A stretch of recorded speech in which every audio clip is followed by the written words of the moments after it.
कहानी एक लड़के से शुरू होती है जिसका नाम एंगस है। उसकी माँ उसे समुद्र में तैरने भेजती है, लेकिन एंगस पानी में जाने की बजाय चुपचाप किनारे पर बैठा रहता है। अचानक उसकी नज़र पानी में आधा दबे हुए एक बड़े अंडे पर पड़ती है। वो उसे बाहर निकालता है और ध्यान से देखने लगता है। तभी उसकी माँ वहां पहुंच जाती है और उसे घर चलने को कहती है। एंगस जल्दी से अंडे को अपनी बाल्टी में छुपा लेता है और माँ के साथ घर लौट आता है। उसकी माँ एनी नाराज थी क्योंकि एंगस ने तैरने की कोशिश तक नहीं की थी, लेकिन एंगस कुछ नहीं कहता। घर पहुंचते ही एंगस चुपके से अपने पिता की वर्कशॉप में चला जाता है। थोड़ी देर बाद उसकी बहन क्रिस्टी घर आती है और माँ से पूछती है कि आज समुद्र पर एंगस ने क्या किया। एनी बताती है कि वो हमेशा की तरह अकेला बैठा रहा। वर्कशॉप में एंगस अपने पिता चार्ली की चीजों को देखता है। चार्ली सेना में लड़ने गए हुए थे। एंगस अपने पिता की तस्वीर देखता है, फिर कैलेंडर की ओर देखता है और सोचता है कि उसके पापा कब घर लौटेंगे। इसके बाद वो संडे को धोता है, उसकी बाहरी परत हटाता है और अंदर से चमकीला नीला रंग देखकर हैरान रह जाता है। तभी उसकी माँ फिर उसे बुला लेती है, इसलिए वो अंडे को वहीं छोड़कर अंदर चला जाता है। रात को जोरदार बारिश शुरू हो जाती है। एंगस को डर लगता है कि कहीं अंडा सुरक्षित ना हो, इसलिए वो बारिश में दौड़ते हुए वर्कशॉप पहुंचता है। वहां जाकर वो देखता है कि अंडा टूट चुका है। अंदर उसे एक अजीब सा जीव दिखाई देता है। जब एंगस उसे छूने की कोशिश करता है तो वो झपट पड़ता है। एंगस समझ जाता है कि शायद उसे भूख लगी है। वो दौड़कर खाना लाता है और उसे खिलाता है। खाना मिलते ही वो जीव शांत हो जाता है। एंगस अपने नए दोस्त को प्यार से खाना खिला रहा होता है, तभी उसकी माँ फिर उसे बुला लेती है और वो सोने चला जाता है।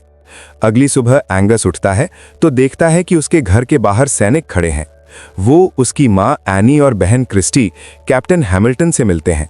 कैप्टन बताता है कि दुश्मन समुद्र के रास्ते हमला कर सकता है, इसलिए उसके सैनिक उनके घर में रहकर तट की रक्षा की तैयारी करेंगे। सैनिक अपना सारा सामान घर में लाते हैं और अपनी अपनी जगह संभाल लेते हैं। एनी एंगस और क्रिस्टी से कहती है कि वे अपने कमरे में ही रहें। बाद में एंगस उस रहस्यमय जीव के बारे में जानकारी ढूंढने के लिए लाइब्रेरी जाता है। किताब लेकर वो तेजी से वर्कशॉप लौटता है, लेकिन वहां पहुंचकर देखता है कि पूरी वर्कशॉप बिखरी पड़ी है और वो अजीब जीव चार्ली के जूते चबा रहा है। एंगस समझ जाता है कि उसे अभी भी भूख लगी है। वो और खाना लेने रसोई में जाता है, लेकिन वहां सेना का रसोइया सार्जेंट स्ट्रंक उसे रोक लेता है।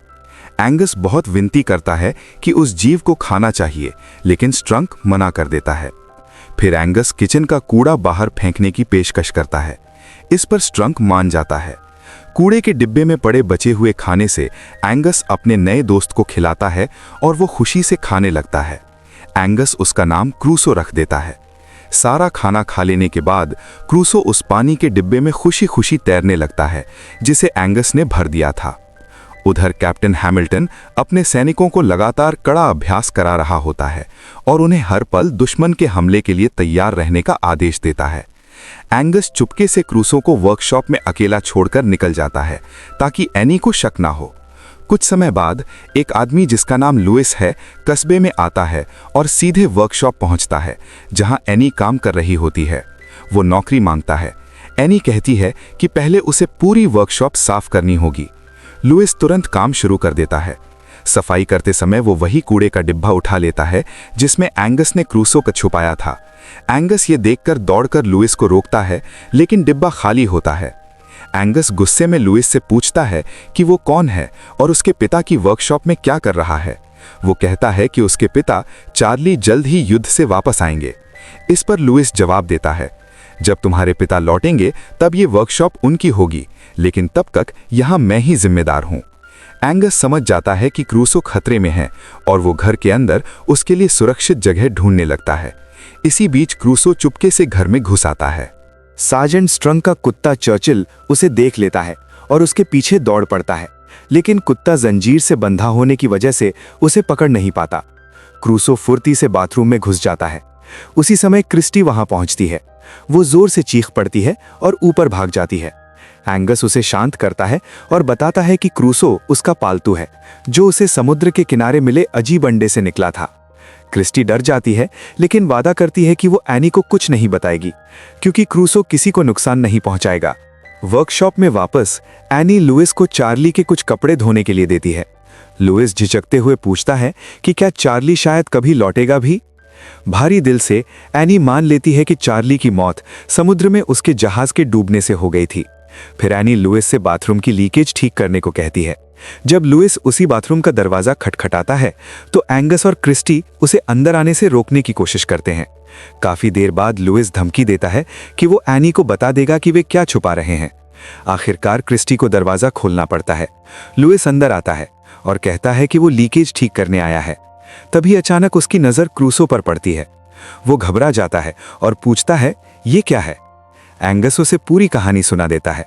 लुइस हैरान हो जाता है और उसे छूने के लिए हाथ बढ़ाता है, लेकिन क्रूसो उसके हाथ पर झपट पड़ता है। लुइस कहता है कि क्रूसो बिल्कुल सी हॉर्स जैसा दिखता है, जो दुनिया के सबसे दुर्लभ जीवों में से एक है।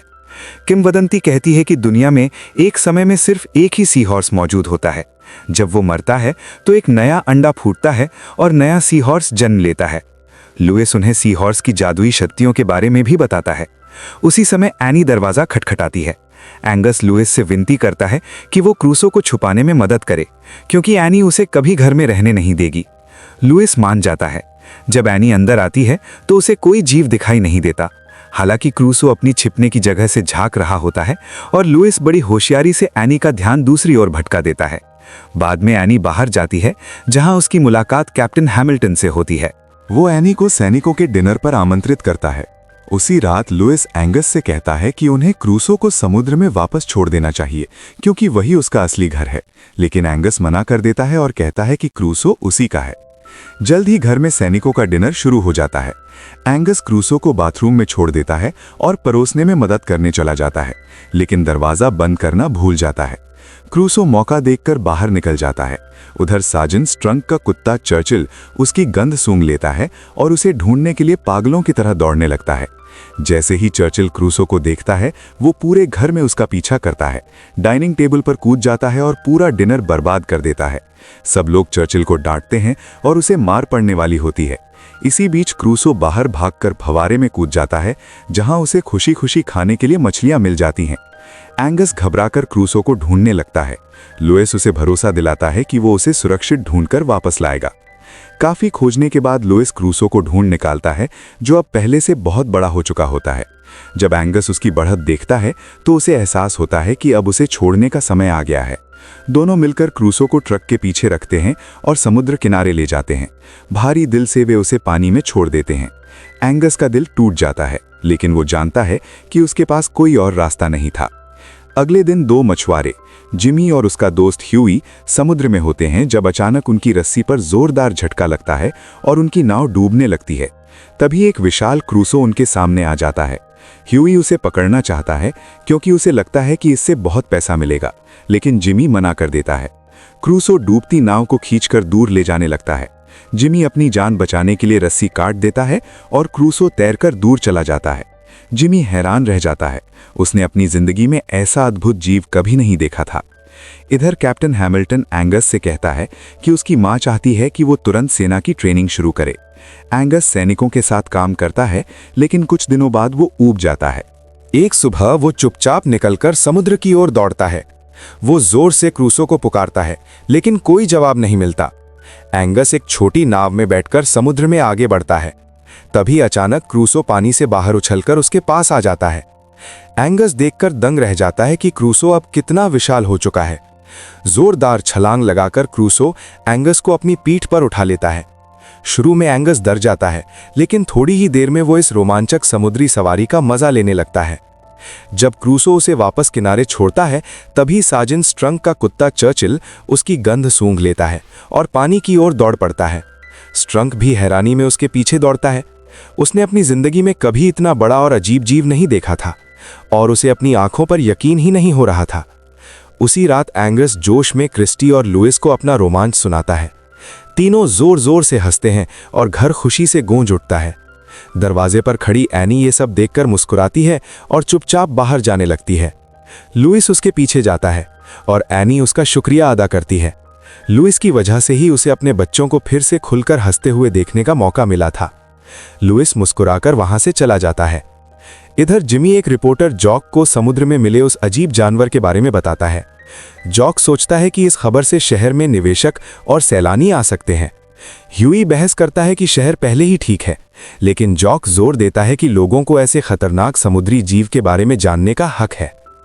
अगले दिन हैमिल्टन एनी और उसके बच्चों को पास की पहाड़ी पर ले जाता है और उन्हें अपनी सेना की तैयारियां दिखाता है।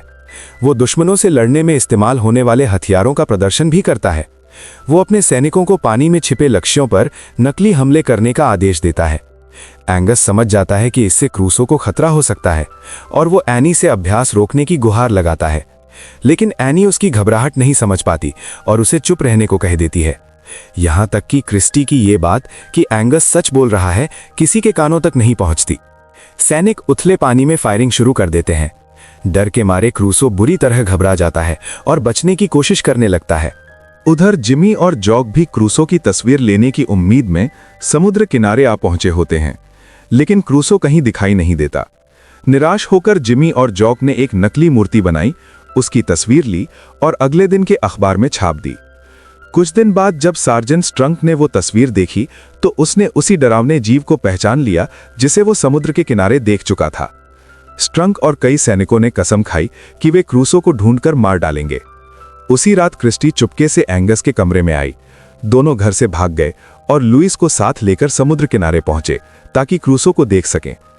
एंगस ने आवाज लगाई और कुछ पल की खामोशी के बाद क्रूसो पानी से बाहर आया, लेकिन अब वो जंगली और पहचान में न आने लायक हो चुका था। वो तेजी से एंगस और लुइस के पास से गुजर गया।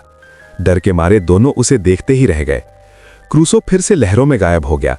एंगस ने लुइस को दोष दिया। क्रूसो को छोड़ने का उनका फैसला ही इस खतरे की वजह बना था। इधर स्ट्रंक और उसके सैनिक नावों में क्रूसो का शिकार करने निकल पड़े। जैसे ही वे किनारे के पास पहुंचे, चर्चिल की घबराई हुई भौंकने की आवाज सुनाई दी। स्ट्रंक ने नाव उसी ओर मुड़ने का आदेश दिया। अचानक क्रूसो पानी से उभरा और उसने चर्चिल को मार डाला। समुद्र तट पर फिर से सन्नाटा छा गया। सैनिक कुछ समझ नहीं पाए और पानी की ओर गोलियां चलाने लगे। तभी क्रूसो ने जोर से उनकी नाव पर टक्कर मारी और सबको समुद्र में गिरा दिया। जब हैमिल्टन ने गोलियों की आवाज सुनी तो उसे लगा कि दुश्मन ने हमला कर दिया है। उसने तुरंत जवाबी हमला करने का आदेश दिया और एनी से कहा कि वो बच्चों के साथ घर में छिप जाए। एनी ने क्रिस्टी को ढूंढा और पूछा कि एंगस कहाँ है। जब उसे पता चला कि एंगस घर पर नहीं है तो वो घबरा गई। वो किसी भी हाल में एंगस को जंग के बीच अकेला नहीं छोड़ सकती थी। हैमिल्टन के रोकने के बावजूद एनी समुद्र किनारे उसकी तलाश में निकल पड़ी। उधर पानी में क्रूसो पूरी तरह बेकाबू हो चुका था। उसने सार्जेंट स्ट्रंक को अपने जबड़े में पकड़कर खिलौने की तरह उछाल दिया। एंगस ठीक समय पर वहां पहुंचा और क्रूसो को पुकारा, लेकिन क्रूसो ने उसकी बात नहीं सुनी। एंगस पानी में उतरकर उसके पास जाने लगा, लेकिन फिसलकर डूबने लगा। ये देखकर क्रूसो ने स्ट्रंक को छोड़ दिया और एंगस को बचाने के लिए दौड़ पड़ा। वो एंगस को खींचकर किनारे ले आया। लुइस भी दौड़कर आया और दोनों ने मिलकर एंगस को होश में लाने की कोशिश की। कुछ डरावने पलों के बाद एंगस ने आखिरकार सांस ली और आंखें खोल दी। होश में आते ही उसने खुशी खुशी क्रूसो को अपने पास खड़ा देखा। उधर हैमिल्टन को पता चल गया कि आसपास कहीं भी दुश्मन की नावें नहीं हैं। फिर भी उसने अपने आदमियों को पानी की ओर फायरिंग जारी रखने का आदेश दिया। जैसे ही वो किनारे की ओर बढ़ा, क्रूसो फिर से लहरों के नीचे गायब हो गया। एनी दौड़कर एंगस के पास पहुंची और ये देखकर राहत की सांस ली कि वो जिंदा है। एंगस ने उसे क्रूसो के बारे में सब कुछ समझाने की कोशिश की, लेकिन एनी ने उसे बच्चों की कल्पना समझकर डांट दिया। उसी पल समुद्र से क्रूसो फिर बाहर आया और तब एनी को एहसास हुआ कि एंगस सच कह रहा था। हैमिल्टन भी उस विशाल समुद्री जीव को देखकर हैरान रह गया। फिर से सैनिकों ने पानी पर गोलियां चलानी शुरू कर दी। एंगस दौड़कर क्रूसो की चौड़ी पीठ पर चढ़ गया और उसे सुरक्षित दिशा में मोड़ने लगा। डरी हुई एनी हैमिल्टन से हमला रोकने की गुहार लगाती रही, लेकिन उनके रेडियो काम नहीं कर रहे थे। हैमिल्टन, लुइस और एनी एक छोटी नाव में बैठकर उनके पीछे निकल पड़े। क्रूसो तेजी से तैर रहा था, लेकिन तभी वो सैनिकों द्वारा बिछाए गए जाल में फंस गया। वो जाल से निकलने के लिए पूरी ताकत से संघर्ष करने लगा। जब हैमिल्टन की नाव पास पहुंची, लुइस ने एंगस से नाव में कूदने के लिए चिल्लाया। जाने से पहले एंगस झुककर क्रूसो के कान में फुसफुसाया, तुम मेरे सबसे अच्छे दोस्त हो, मैं तुम्हें कभी नहीं भूलूंगा। फिर वो पानी में कूद गया और नाव में चढ़ गया। अचानक एक जबरदस्त छलांग लगाकर क्रूसो ने जाल तोड़ दिया और गहरे समुद्र में गायब हो गया। एनी, लुइस और हैमिल्टन खुशी से चिल्ला उठे। आखिरकार क्रूसो आज़ाद और सुरक्षित था।